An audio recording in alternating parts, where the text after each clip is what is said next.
It was a short visit, but full of historical symbolism. Bob Marley set foot in Brazil in March 1980 for only about 72 hours. He came to Rio de Janeiro at the invitation of the record label Ariola, a German subsidiary, to participate in the launch of its operation in the country. Even with little time, these 3 days produced stories that still mix politics, culture, and football today. From the beginning, the visit was marked by tension. Marley's plane made a stop in Manaus to refuel, and that's where the problems began. Federal police agents were suspicious of his dreadlocks, his demeanor, and his history as a Rastafari activist, something frowned upon by the military dictatorship still in power in Brazil.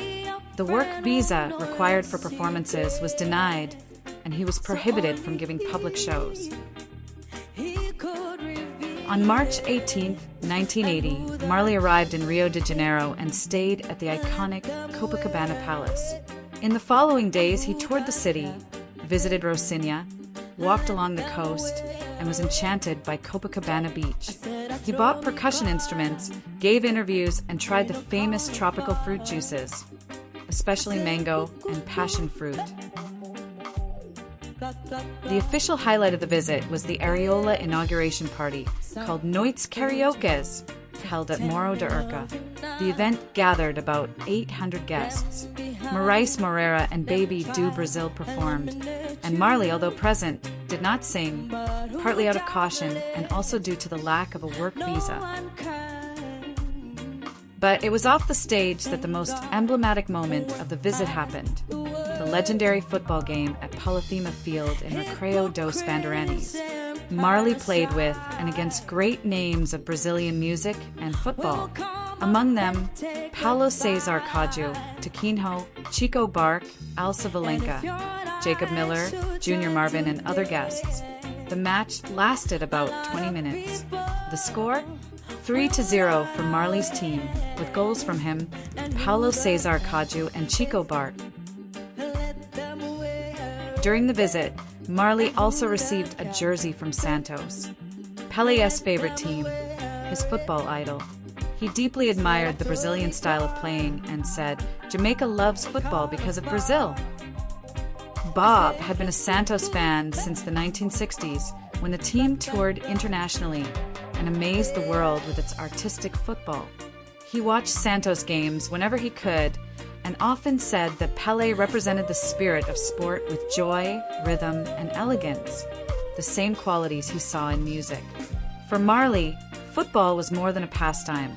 It was an expression of unity, rhythm, and harmony, a way of celebrating life, just as he did with reggae. As a follower of the Rastafari faith, Marley maintained a natural and restricted diet called Ital, meaning vital. He avoided red meat, alcohol, and processed foods. In Brazil, he followed the same principle.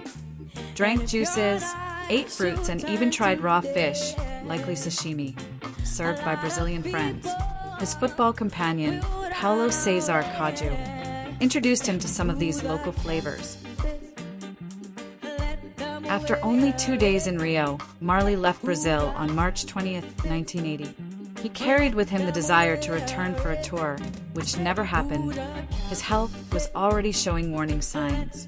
Even without shows, the brief visit marked a deep connection between Bob Marley and Brazil, a bond made not through stages or microphones, but through smiles, football, and mutual respect among artists who spoke the same language, that of music and freedom. If you enjoyed the video, share it with your friends to help the channel grow.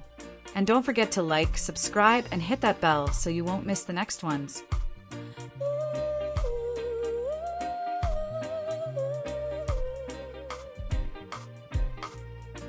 Man to man, so unjust. Children